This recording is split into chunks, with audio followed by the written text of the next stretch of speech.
سلام، خسته نباشید. یه تحلیل بریم روی شاخص‌های بورس بازار آمریکا، ببینیم که این هفته روند مارکت و پیشبینی حرکت تو این هفته به چه شکلی است. خب نزدک رو داریم، میبینید که تقریبا قیمت امروز رو یک کندل تقریبا ضعیف زده. دوشنبه 22 دسامبر ما معمولا روز دوشنبه رو سعی میکنیم ترید نکنیم، چون که روز دوشنبه معمولا باید صبر کنیم روز دوشنبه تا جهت مارکت مشخص بشه. خب کاملا مشخصه که قیمت اومده و به یک جایی رسیده، از پایین نقدینگی پایین رو جمع کرده و حرکت صعودی خودش رو شروع کرده.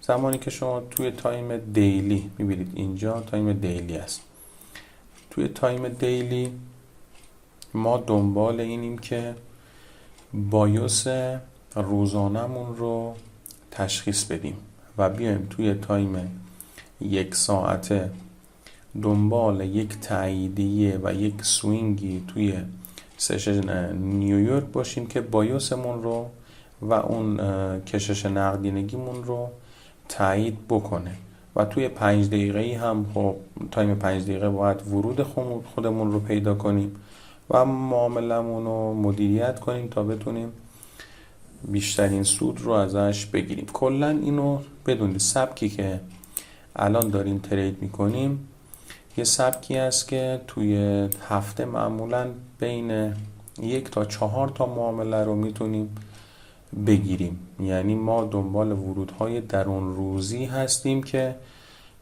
با کیفیت بالا و با احتمال برد بالا ترید بکنیم. خب توی نزدک میبینید امروز این کندل بسته شده، این کندل تقریبا ضعیفی است، ولی قیمت از جایی که اومده داره به سمت بالا حرکت میکنه. ما این انتظار رو داریم که تا پایان هفته این سوینگ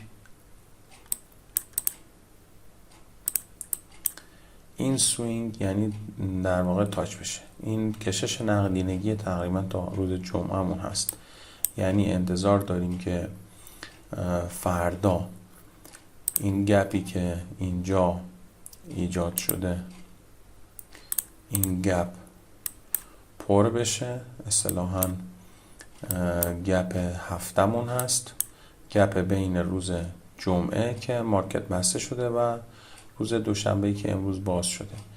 این قیمت بیاد این گپ رو پر کنه و حرکتش رو به سمت این کشش نقدینگی واضح که این کفای مساوی هست و در بالا داشته باشه. یعنی ما کلا تا فردا رو دنبال معاملات خرید هستیم روی نزدک که اگه بره توی تایم 1 ساعت تاییدیمون رو بهمون بده و اون پروفایل های روزانمون رو مد نظرمون هست و توی سشن نیویورک بهمون بده، به سمت بالا و این کشش نقدینگی واضح ترید بکنیم. خب این هم چارت S&P هست، S&P 500 تقریبا یک شباهتی کامل به وضعیت نزدک داره. همیشه توی بایوس خودمون باید به این توجه کنیم که ما از منیپولیشن، یعنی از دستکاری قیمت به سمت فیلیر سوینگ ها همیشه باید ترید بکنیم. خب و کف و سقف های روزانه و هفتگی هم برای ما خیلی اهمیت دارن. یعنی فردا ما باید بیاییم کف و سقف روزانه روز دوشنبه رو مشخص کنیم و دقیقاً میبینید که اینم کاملا مشخص این کشش نقدینگی، یعنی به سمت سقف روز دوشنبه و به سمت این کشش نقدینگی. حالا اگه قیمت بالاتر از این نره، اینجا میشه سقف روز دوشنبه ما که ما پریویوس دی های اینو نشون میدیم به این شکل. خب پس کشش نقدینگی ما واسه S&P 500 هم صعودی هست. ما باید 50% کندل روزانمون رو مشخص کنیم و این احتمال رو ببینیم که قیمت بیاد این گپ رو احتمالاً واسه فردا یا این گپ رو پر میکنه یا اینکه به این حالت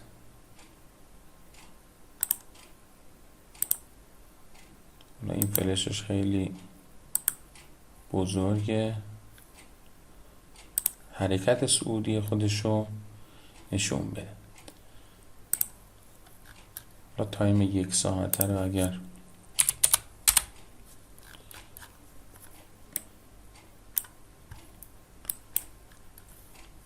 این همون ترید هفته گذشته بوده. خب ما انتظار داریم که قیمت تو این هفته به سمت بالا باشه. این همون کندل دیلی هست که امروز یعنی روز دوشنبه شکل گرفته. یعنی ما تقریبا این انتظار رو داریم یا 50% رو پر کنه یا به سمت این گپ که کاملا مشخصه. میبینید این گپ کاملا اینجا مشخصه، یا بیاد گپ رو پر کنه یا در 50% بیاد و به سمت بالا حرکتش خودش رو شروع کنه و به سمت این کشش نقدینگی برسه. تقریبا اینطور در این هفته ما اینطور تحلیلی رو روی S&P 500 هم داریم. پس اینو بدونید دوستان، کلا این هفته دنبال معاملات خرید هستیم تا معاملات سل، چون احتمال برد معاملات خرید در این وضعیت و در این بایوسی که ما داریم کاملا احتمال برد خیلی، معاملات خرید احتمال بردشون بالاتر هست. خب داو جونز رو هم نگاه کنید. داو جونز توی هفته قبلی یه مقداری حرکات معقولی از نظر ما نبود. خب میبینید که اینجا اومدیم این کف رو اینجا ما منیپولیت کردیم. میبینید که قیمت اینجا این کف کاملا گرفته شده و داریم به سمت بالا حرکت میکنیم و به سمت این فیلیر سوینگ ها حرکت میکنیم و اصلی ترین کشش نقدینگی ما اصطلاحاً که با DOL یا Drawn Liquidity ما اینو نشون میدیم. میبینید از منیپولیت، از دستکاری قیمت به سمت فیلیر سوینگ ها. کلا در سبک دیلی وایسی که داریم استفاده میکنیم کف و سقف روزانه هم برای ما خیلی اهمیت دارن. میبینید این کف روز دوشنبه است و این هم سقف روز دوشنبه است. یه انتظاری که داریم که تا 50% روز قبلی یک اصلاح خیلی ضعیفی رو ما داشته باشیم و حرکت خودش رو به سمت این کشش نقدینگی اصلی شروع کنه. این هم تایم 1 ساعت هست که کاملا مشخصه. این هم همون کندل روز دوشنبه ماست که اینطوری شکل گرفت. این رو من براتون بهینه کنم. این میشه همین سقف روز دوشنبه و این هم کف روز دوشنبه است.